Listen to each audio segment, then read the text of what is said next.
பள்ளிக்கூடம் போகலையே, பால் நிலவ காங்களையே.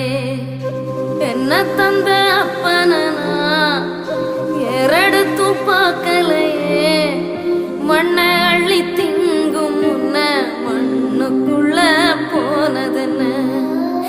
தப்பு ஒன்னும் செய்யலையே, தொல்லை தர எண்ணலையே, கூடிழந்த கொஞ்சம்